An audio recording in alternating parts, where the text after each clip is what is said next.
छठा ग्रंथ है तारीखे फिरोज शाही। इस ग्रंथ की रचना शमसे सिराज अफीफ ने की है। शमसे सिराज अफीफ का पिता फिरोज शाह तुगलक की सेवा में था और फिरोज शाह तुगलक ने इसे भी संरक्षण दिया। इस ग्रंथ की रचना शमसे सिराज अफीफ ने तैमूर के आक्रमण के पश्चात और 15वीं शताब्दी के प्रथम दशक में किया था। इस ग्रंथ में फिरोज शाह तुगलक के जन्म, उसके सिंहासन पर बैठने, मंगोलों के आक्रमण, उसका बंगाल का अभियान, फिरोज शाह तुगलक के समय में गुलामों की व्यवस्था, धार्मिक और लोकोपकारी कार्यों के साथ साथ उस समय के सामाजिक और आर्थिक स्थिति का वर्णन मिलता है। इस ग्रंथ से हमें प्रमुख रूप से फिरोज शाह तुगलक के शासनकाल की प्रमुख घटनाओं का विवरण प्राप्त होता है। सातवां है फुतुहाते फिरोज शाही। यह फिरोज शाह तुगलक की आत्मकथा है। फुतुहाते फिरोज शाही का अर्थ है सुल्तान फिरोज शाह तुगलक की विजय। लेकिन इस ग्रंथ में फिरोज शाह तुगलक के राज्य विस्तार के प्रयत्नों का उल्लेख नहीं मिलता है, बल्कि उसके इस्लाम धर्म के प्रसार के लिए किए गए प्रयत्नों का उल्लेख मिलता है। फिरोज शाह तुगलक ने इस्लाम द्वारा स्वीकृत करों, ब्राह्मणों पर जजिया कर लगाने, इस्लाम के विरुद्ध किए जाने वाले कार्यों को रोकना, जनहित के कार्य, हिंदू मंदिरों को तोड़ना और हिंदुओं को मुसलमान बनाए जाने का वर्णन किया है। इस ग्रंथ को लिखने का फिरोज शाह तुगलक का प्रमुख उद्देश्य वह अपने आप को आदर्श मुसलमान साबित करना या सिद्ध करना चाहता था। आठवां है फुतूहुस सलातीन। इस ग्रंथ की रचना मलिक इसामी ने की थी। मलिक इसामी का जन्म 1311 ईस्वी में दिल्ली में हुआ था। उसका परिवार दिल्ली में रहता था। जब मोहम्मद बिन तुगलक ने राजधानी परिवर्तन का आदेश दिया और समस्त दिल्ली वासियों को दौलताबाद जाने का आदेश दिया, तब इसामी का भी परिवार दौलताबाद जाने को बाध्य हुआ। इसी राजधानी परिवर्तन के क्रम में दौलताबाद जाते हुए उसके 90 वर्षीय दादा की मृत्यु हो गई। मलिक इसामी इस घटना को कभी भूल ना सका। फिर जब आगे मोहम्मद बिन तुगलक ने वापस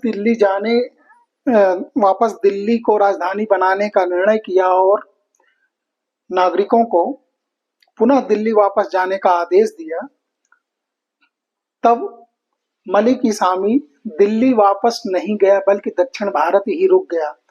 आगे जब बहमन शाह दक्षिण में शासक बनता है, तब उसने मलिक इसामी को अपने संरक्षण में रखा।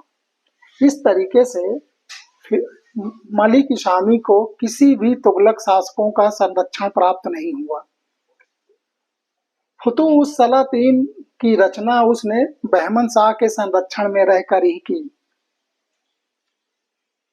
चूंकि मलिक इसामी को किसी भी तुगलक शासकों का संरक्षण नहीं प्राप्त हुआ था, इसलिए वह उनके विरुद्ध भी लिख सकता था, उनके कार्यों की आलोचना कर सकता था। वह सुल्तान फिरोज मोहम्मद बिन तुगलक से अप्रसन्न था और कई कार्यों के लिए उसे दोषी ठहराया, लेकिन अन्य सुल्तानों के बारे में ऐसी बात नहीं कही जा सकती है।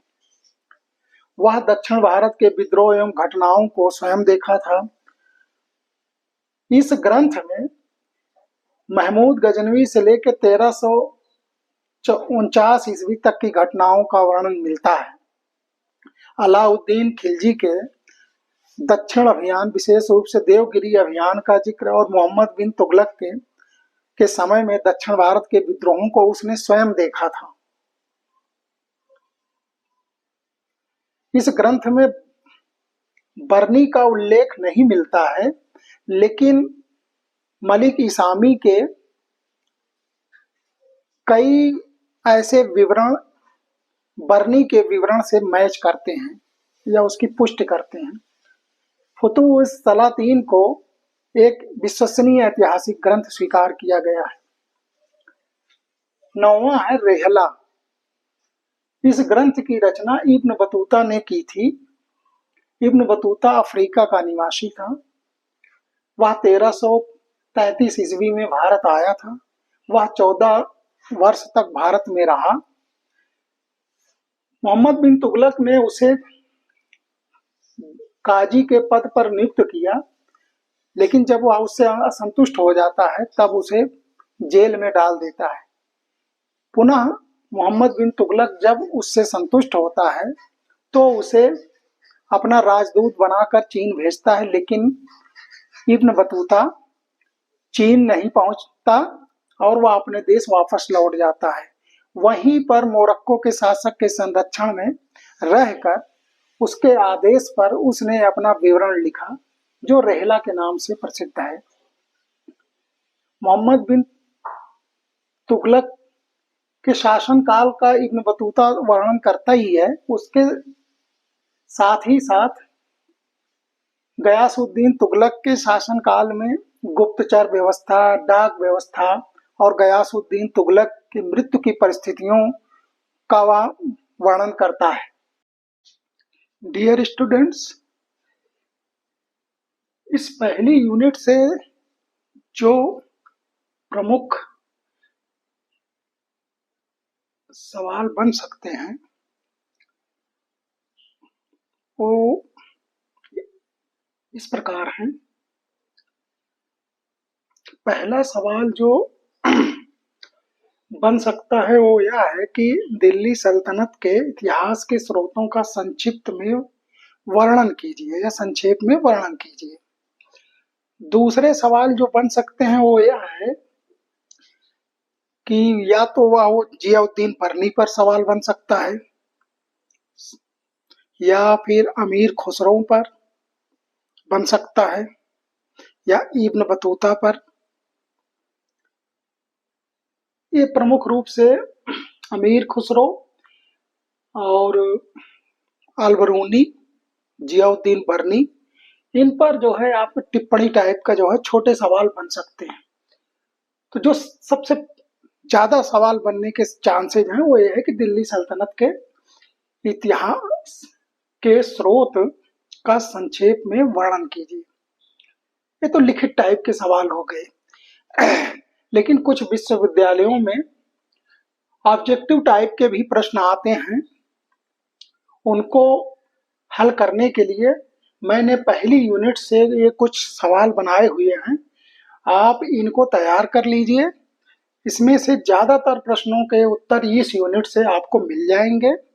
इसके अतिरिक्त जो विद्यार्थी आगे कॉम्पिटिटिव एग्जाम की तैयारी करना चाहते हैं, खास तौर से विशेष तौर से टीचिंग लाइन के लिए, उदाहरण के लिए LT, TGT, PGT, net JRF या असिस्टेंट प्रोफेसर के लिए, तो उनको मेरी सलाह ये है कि वो अभी से ही ऑब्जेक्टिव प्रश्न की तैयारी करते हुए चलें, तो उनको आगे चल के आसानी होगी, एक समझ भी विकसित हो जाएगी और ढेर सारे फैक्ट जो है अभी से आपके तैयार होते चलेंगे। क्योंकि जिन परीक्षाओं का हमने जिक्र किया, चाहे वो एलटी हो, टीजीटी, पीजीटी, नेट जेआरएफ, चाहे जीआईसी का लेक्चरर का हो इतिहास विषय का, या फिर असिस्टेंट प्रोफेसर का, ये सारी परीक्षाएं ऑब्जेक्टिव टाइप की होती हैं। तो उनको तैयार करने के लिए अभी से ही प्रत्येक टॉपिक से या यूनिट से कुछ ऑब्जेक्टिव प्रश्नों को जो है देखते चलिए। ठीक है, ओके, थैंक यू।